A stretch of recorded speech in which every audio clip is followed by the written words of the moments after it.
What makes a good travel tripod?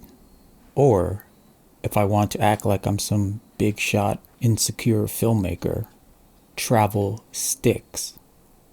I determine if a travel tripod is good or not by 5 criteria. It needs to be small. It needs to be light. It needs to be quick to set up and put away. It needs to be stable. And it absolutely needs to fit into a carry-on luggage. But how can I talk about a travel tripod without traveling? Being a YouTube douchebag trash filming in my backyard isn't traveling. Speaking of being a YouTube douchebag trash, thankfully, last month before I traveled to Hawaii to film a wedding, Freewell emailed me a tracking number to let me know they are sending me their new tripod to try out. Not to make a video, just to try out. So I took the tripod with me to Hawaii to try it out. But the thing is, I already had the best travel tripod on the planet. No, not some rickety ass Peak Design $600 worth of bullshit. I have the Falcam Treeroot. It's small, light, stable, quick to set up with quarter turn twist locks, and it is built like a tank with carbon fiber legs.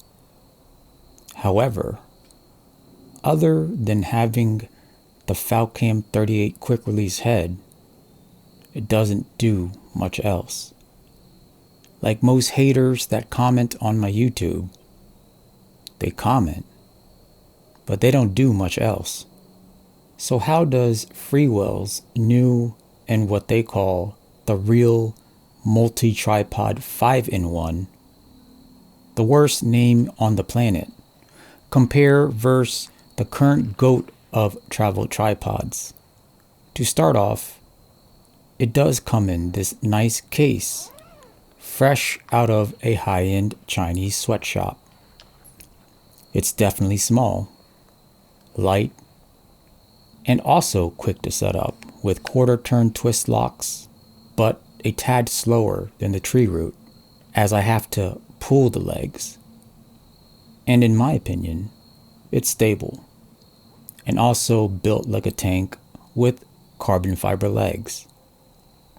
But unlike the Treeroot, Freewell uses a standard style ball head with an Arca Swiss base and not the, let's keep it a buck, knockoff Peak Design head. It can pan at the base of the head and at the top of the head to obviously make it easy to tilt the camera when you want to film trash D-bag vertical video. The Lumix S1 Mark II I film with has open gate, so I won't be using that feature often. This is more for Sony shooters with only 16:9 aspect ratio. I could end the video now, but this Freewell tripod is a bit confused. It also thinks that it's a monopod pole. All of the tripod legs are removable by twisting them off. And using one of the legs and adding the ball head, you get a nice monopod pole. Definitely helpful for run and gun filming, and if your back is as wrecked as my 41-year-old Asian ass. Included with the real multi-tripod are also these smaller legs. Before attaching the legs to the tripod leg center, you have to remove the center column, which is stopped by the bag hook. Twisting off the bag hook reveals an Allen key tool and also allows you to pull the center column out. Using the tool, you can twist off the spike from the monopod pole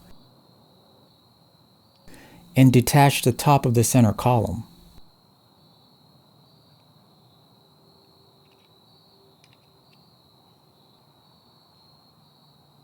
You can combine the parts together and get a small tripod to install under the monopod pole to make a full standing monopod.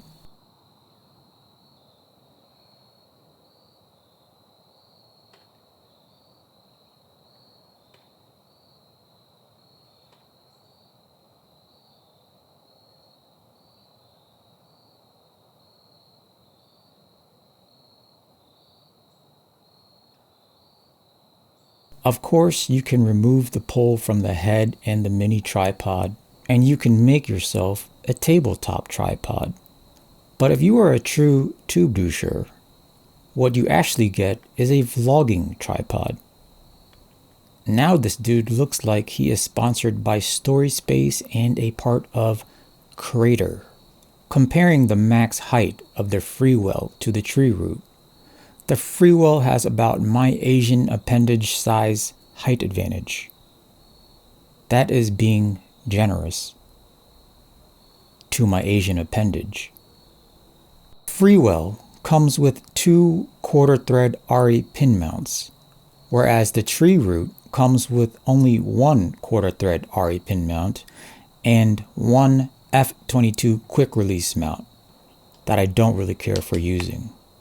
They both pack up very quickly, which is super important, especially when your wife is telling you to stop bullshitting in the backyard, filming debag YouTube videos to get 6 views and 1 subscriber that is likely a bot. Come on guys, help a brother out. Like the video and subscribe to the damn channel. I almost forgot. The Treeroot does fit in a standard carry-on luggage. So does the Freewell Multi-tripod 5-in-1. You just have to pack the tripod head separately. I'm fine with that. When it comes to price, the Treeroot starts at a diabolical $399 without a head. Freewell costs only $279 for the whole damn thing.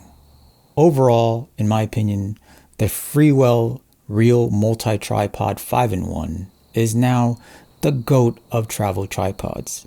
It provides everything the Treeroot provides, but also turns into a monopod pole, a standing monopod, hiking sticks, and of course, tabletop vlogging debag tripod. But let's keep it a buck.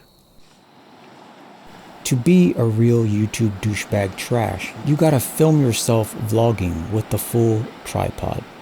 Stop the cap.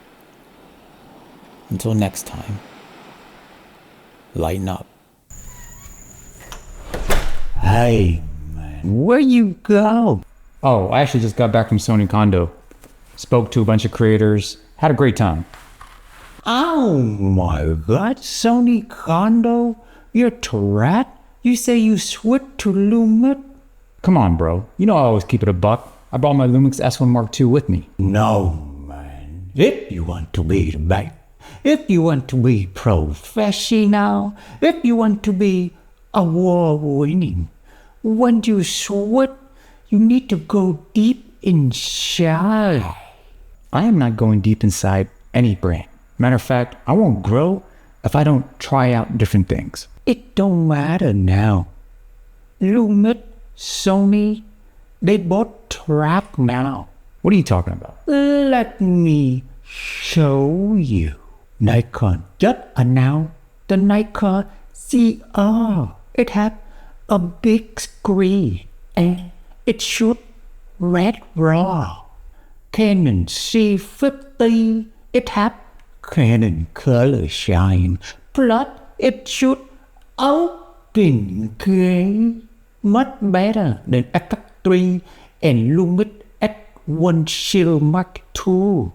Not gonna lie, they're nice cameras, and I'm not trying to slander camera brands or anything like that. First of all, the Lumix S1 Mark II can do 5.1K 60p full frame open gate. The Canon C50 could only do open gate up to 30p, and the file sizes are the size of my turd after eating Indian food for a week. And the Nikon ZR, it doesn't do open gate at all right now. Sure, it could shoot red raw or whatever, but the non-raw footage, kind of looking subpar in my opinion. Secondly, the Canon C50 looks like the FX3 has gone deep inside Canon for the past 5 years, and finally, Canon gave birth to the C50. And the Nikon ZR, it looks like the Sony FX3 and the ZVE1 and the Lumix S1 Mark II went deep inside Nikon, not sure which one went deeper, and That's where the Nikon CR came from. So what I'm saying is, if the FX3 didn't exist, you wouldn't even see the C50 or the Nikon ZR. Sony Lumix Tripod. That one Mark II, it still overheat. Yeah, the firmware update is coming. But like I always say, nothing is overheating more than your hot ass fish sauce breath. Oh my God.